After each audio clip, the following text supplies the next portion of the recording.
Well, when I was a little boy sitting on my mama. Hello, welcome back to Going Deeper. My name is Marcie Sclove, and this is part 2 of my interview with Judy Brooks. Yep. And in this part of the interview, I'd love to focus on Judy's life more, which is so fascinating, and will also include a lot of her time here in Amherst. But Judy, you were born and grew up for 5 years of your life in Cabin John, Maryland. Yes. Which I looked up on Google to find out about it. Yeah. And it probably was a lot different back Oh, then. yeah. And then you moved to D.C., and that was primarily so that you could go to an integrated school. Is that right? Right. Yeah. Because where I lived, my question now is, did I grow up in D.C. or did I grow up in Amherst? Okay. Oh, what do you mean by that? Because when I stop and look, I've been here in Amherst since 1971. Okay. I was in D.C. from 1940-something to 1970-something. But wasn't my adult life was from like 62 to 70. Yeah. So the last 8, Sure. growing, where did I grow up? Really learn to become an adult.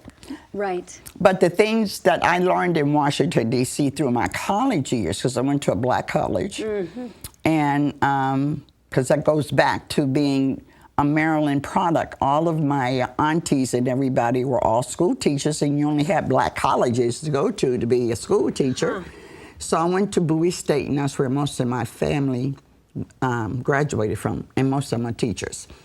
And growing up in Washington, D.C., or living in Cabin John, Maryland as a young person, I have some memories. I have 4 big brothers, so I was always active. Didn't want dolls. I wanted to hang out with the guys. They had more fun. We had a lot of farmers around. We stole tomatoes. And it was all black, right? All black. And it was a circle within a circle. And my parents were working for the government. And I don't know what the other people, but I know they was like, I told later that this community was developed for the government workers so they could have their own black community. Oh, so in a way it was a middle class. Army, middle class black Army Map community. Services, something engineer. Okay. So my years that I remember in Cabin John, my brothers, it was a country road. It was definitely country, kind of like Amherst. It's something like, how many miles long? It's 2 miles, 3 miles? Yeah, 2 miles. This little area. Yeah. And with the Potomac River right across the street. Yeah. So I remember one of the stories, I must have been like 2, 2.5, 3. Put your ear down, Judy, and listen and see if it's any cars coming, because my brothers hated me following them everywhere I went. Well, just so happened when I put my ear down to hear a car came, hooked me on my shirt, oh my God. Pulled me down to the dirt road. The person was my midwife. I was born at home. 5:30 in the morning. Yeah. So the woman who brought me into the world almost took me out, but luckily, they said because back then the cars were so high up, they weren't like low, and I fell off at the dirt road when she went over a bump. I have the scar to remember, but none of, horrified, I don't remember. Right.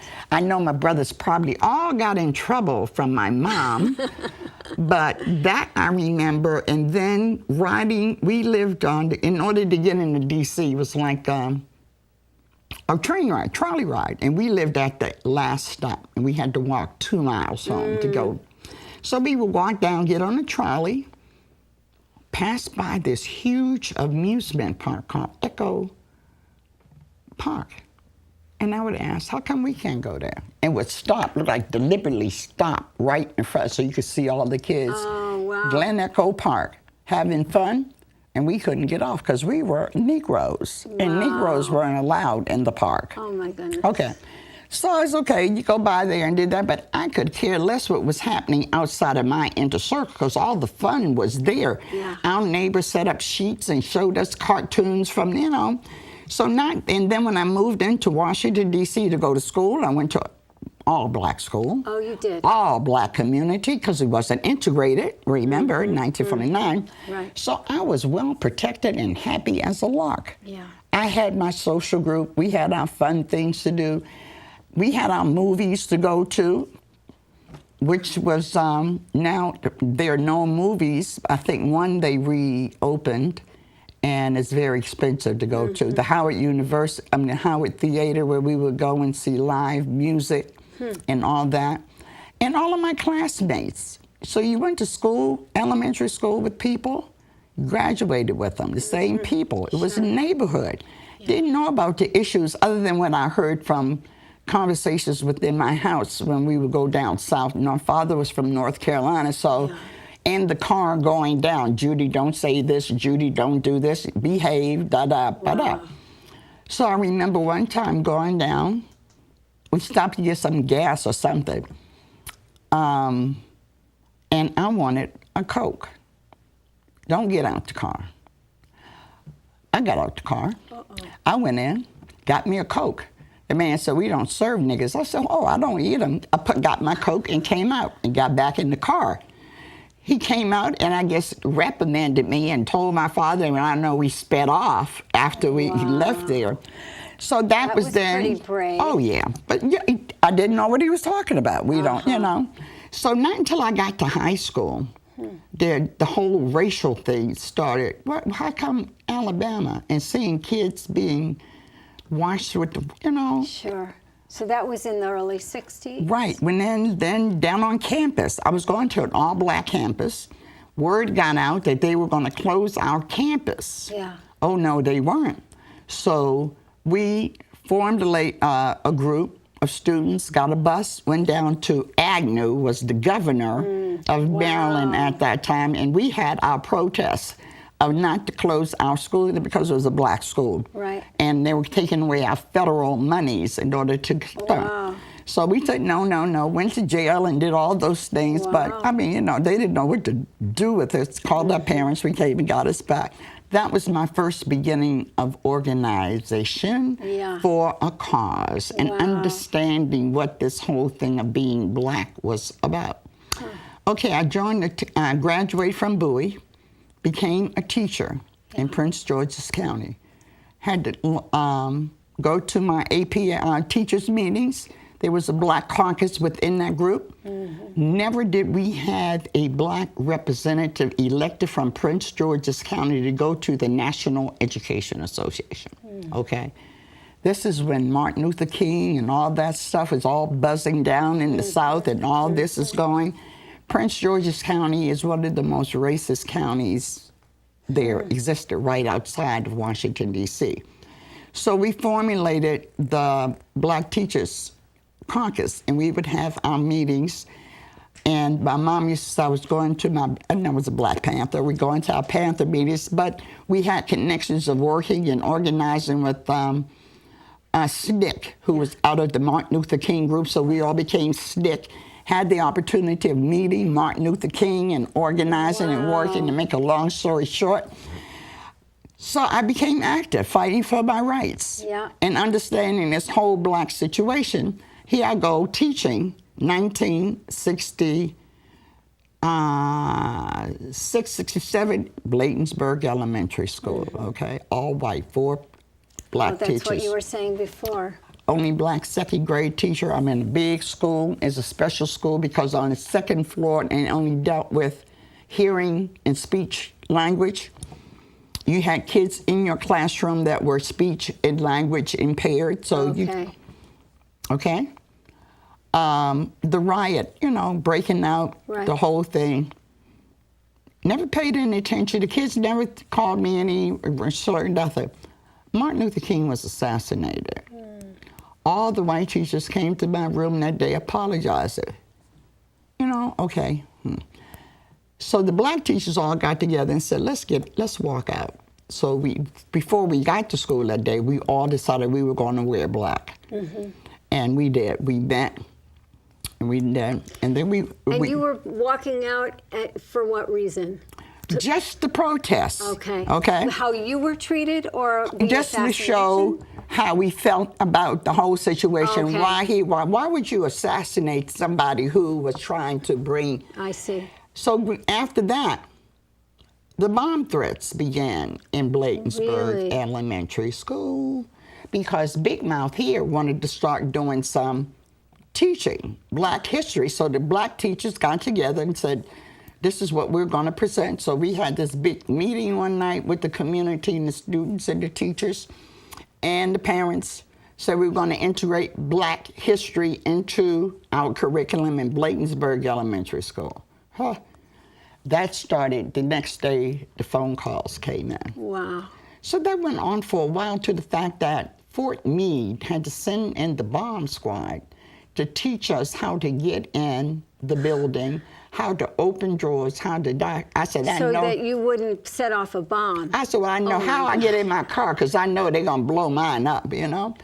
So we went through all of that. And the kids are saying, what's happening? Yeah. Why?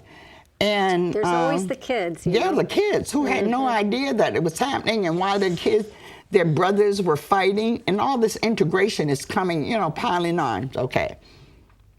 So Martin Luther King's assassinated, and like all hell breaks loose in Washington, D.C. And I live near the Maryland line. Mm-hmm. All I'm seeing is National Guard riding up, coming in, camping out at the high school because they didn't want the white folks to start coming in to Washington, D.C. Mm-hmm. So every morning I had to go past this chicken checkout to get over to the other side to go to work. Wow. And folks coming in who worked at the Penny, because, you know, D.C., everybody had come out. So that was the beginning of my lights going on, and the whole thing about Civil Rights Act, what that meant. Right. And because that was the beginning, and understanding that. And the beginning of and your the work, activism. and then the activity leading up to the march on Washington. My husband and I both participated in that. And that was our first 50th anniversary. This weekend was your 50th anniversary. Well, last weekend, last year was the first. And bringing in the dream. All right, how am I going to bring in the dream? I go to Pelham Elementary School. My dream begins. I moved to Amherst. The dream almost became a nightmare because of the things that I was taught to do. And what do you mean? Like what? Respecting, you know, people aren't. This happened down south. This is not supposed to be happening in Massachusetts. Yeah. But all of a sudden, it seemed like Mississippi. You know, from the racial things that were bombarding and hitting, and you go out. And back then, I had a big old fro. Okay. I was stopped once because they thought I was Angela Davis. So moving here and being in the center of town with this big old fro. Right. You drew attention when you walked into Stop and Shop. Sure. Everybody turned, and I got so tired of being followed around in the stores. I just said, you better go watch that other person, because I'm not doing the shoplifting. You better watch that one. And Zayres and all those other things. So, you know, you started feeling it. Yeah. And I said, well, Mississippi. And then living in a house, the ABC house, A Better Chance. Okay. That is right in the center of town with 5 Native Americans and 5 blacks. This is 71. You come in, you and Barry come in to be the co-directors with your little kids. With my 2 children. Yeah. 10 young men from all over the United States, by Native Americans, Mohawk, Chippewa, Lumberton, the whole group. And this was an initiative to bring educational access. Oh no, you know, these kids are coming out of deprived areas to give them the better chance for an education so they could be better for themselves. So we had kids from New York, Washington, D.C. And it's a privately funded... By the town. By the town. In United Way, because that's why we have their foliage walk. Right. Remember the foliage walk? Oh, sure. Community. Absolutely. This is a community-supported, wonderful program. It's one of the best successful programs in the history of a Better Chance, which is in the national offices in Boston. Oh, okay. Have residencies. We used to have one in South Hadley, a girls program. The community said no, so they said went on. Long Meadow had boys and girls program. Williamstown may still have theirs, but most of the ABC programs started on prep schools in like Mount Hermon, Milton, where our governor went as an ABC student. Really? Yes. Deval Patrick. Deval Patrick. Wow. He's an alum. So, you know, they were spread nationally. Yeah. But Amherst is a residential program that is one of the most historical ones to exist in a residence because it's a community. Sure. So I know the attitude of supporting goodness with racial things is there. Okay? Yeah. Because it would not You have mean been, it's there in the town? Yes. Yeah. because we would not have existed this long. And I know there's a connection because you have people from Amherst College and the private sector and UMass who were board members of this program to keep it function. Yeah. So my job once I got out was to be, really threw me into dealing with the racial things. Not that that was my job, but that was what it became. Going over to the school and inquiring about how come, because, you know. You mean in terms of them the boys being able to play on sports teams? Yes. And football teams. Were they being disciplined more readily than the white students? No, they were just being denied their wish to play a sport. Yeah. Just because, oh, you over at that ABC house, and they had no idea. Wow. So then that's when I had to start going further out into the police department, educating what ABC. It's not a reformatory for boys. It's our educational programs. Okay. Then by listening to the black kids complain, I have the Native Americans over here who are going through the same issue, but also being used because they're the first American Indians, and now, you know. So you're getting like this. So you're fighting for both sides. Sure. And then to the point where one year, I forget what year, when they had the big ride down in D.C. with the American Indian Association, my students went. I couldn't stop them. They had to go. Yeah, sure. So I said, okay, we didn't tell the board, but we let them go. Yeah. Next morning, they're like 15 years old, right? 15, 16, one senior, who I'm my first graduate. There they were on TV. I said, oh my God, everybody in the world's going to know they're there. So we got a few phone calls for the board. I called the family in Washington, D.C., said, go down and get my guys, please, and protect them. So my brother and his wife went down and went and got them. And they got back safe and sound. But that was their revolt against what was happening to them. Because on their reservations, they weren't getting paved road, they weren't getting water. Different issues, but the same reason on racial. So educating the town of Amherst was a big job. And then once I became involved in the school system, and then became the first black elected in the town of Amherst. Really? You were the first black select board person? So they tell me, but I got involved because I wanted to change. Yeah. This whole racial thing had to be changed. We had to wake up. And, you know, so I used those positions, school, to get the school involved, get the community involved, government, get those things, and BAMs, we got them involved, and getting them, you know, it doesn't come off, you know. And then just being exposed with the Mass Mutual Association of all the 351 communities. And when you go out to your big meetings and you look around and you say, okay, just me. Really? Oh, yeah. Wait, these Mass Mutual, those are your select board and all the people who work for the for your local towns. So that was, you were going wearing your select board hat. I'd be wearing my select board hat. And you would be the only black person in this whole room. Wow. Yeah. So then I said, well, let me branch out. My friend in East Hampton, Jeanette Davis, became another black select representative, so we could compare notes.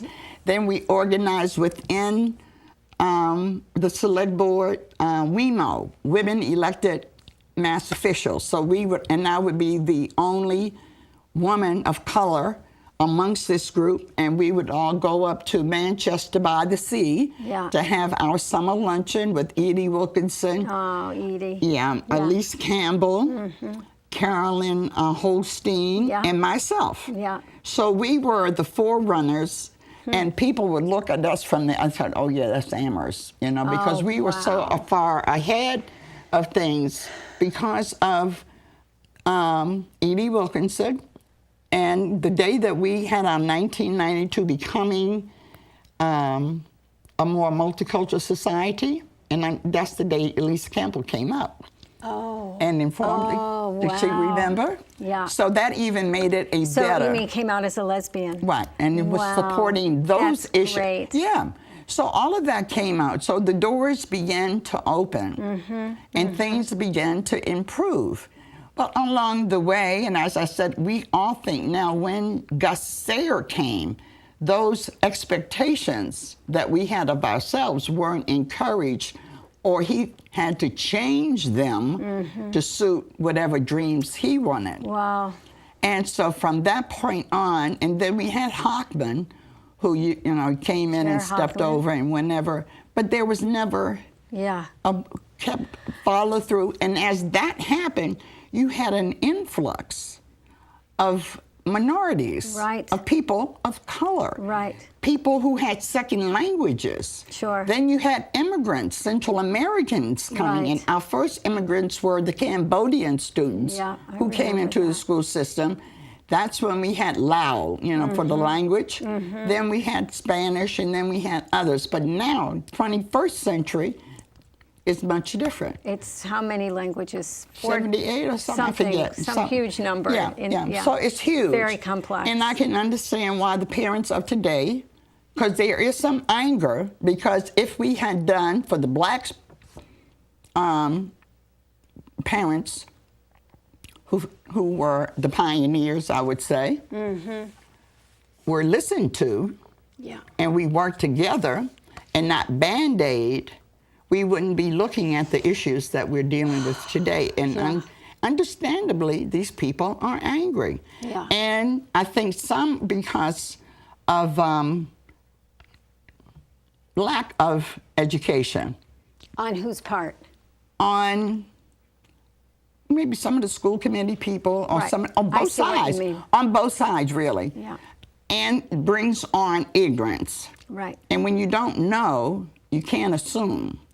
And then when those assumptions, you know what they say about assumptions. Oh, I know that one. And that's what I hope it doesn't make of all of us. Okay. So, what can we do now?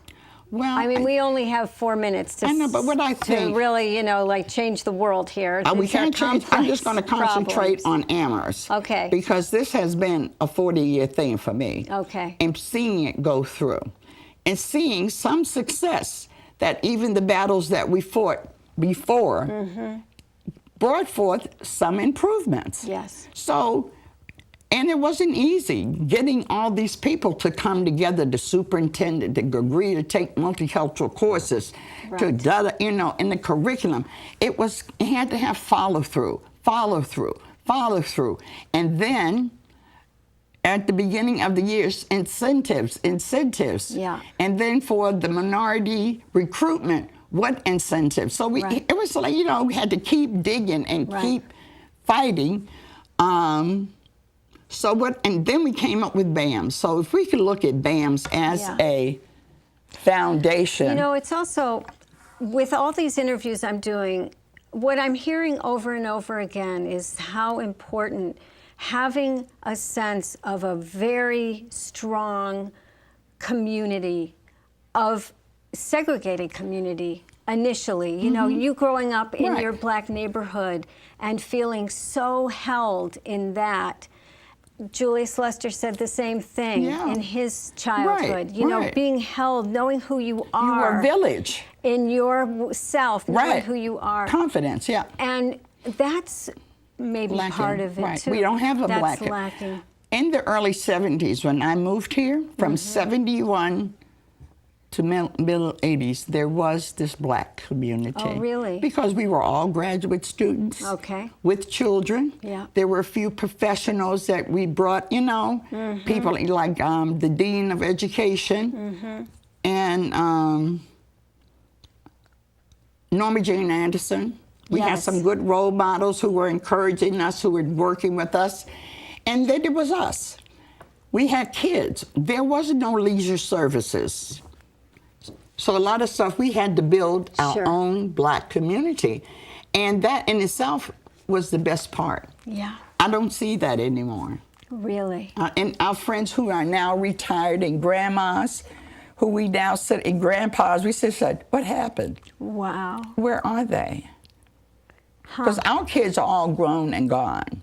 Yeah. So there's still this cluster of us who are still here. Yeah. And so when we look back and look around, we don't see the coming together. We go down in Groff Park. Everybody, let's go to Groff Park and just let the kids run wild. Yeah. Because we didn't have soccer teams, we didn't have basketball. And I think some of that began the division of us as people and as community when we started doing the separation. Yeah. And then that whole elitist thing, whole classism It's a thing. class, And then when we built that big community over there called Amherst Woods, that brought in another whole elitist thing within our school system, and more directions felt that people over here who had been feeling, you know, the poor and left out, that these people were getting more than what they wanted because their language and their money was, you know, so you had more than black-white. You had the whole classism, economic, which is the issue today. And the black community in Amherst is not one cohesive It's a group. it's a larger and interracial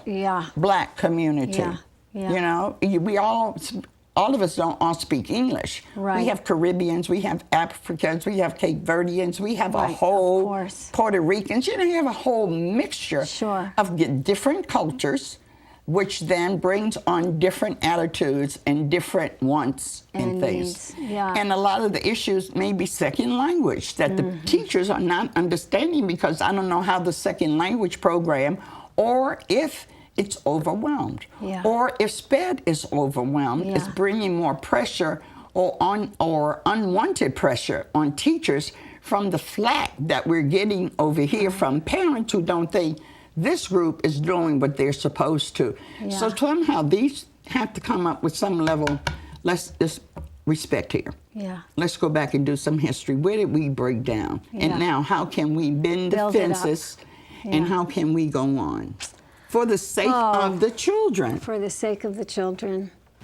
You know? Judy, I think this is where we're going to have to stop. But boy, you have shared a lot, and I really appreciate everything. Well, yeah. Thank you so much. Well, thank you for having me, because I think if you reach out, you can dig more, because more of us are here. And are doing what we can do. You know, to help. Okay, well, thank you all for joining us today. And again, thanks to Judy, and thanks also to the Amherst media folks who are taking care of us to make this show happen. Okay, see you next time.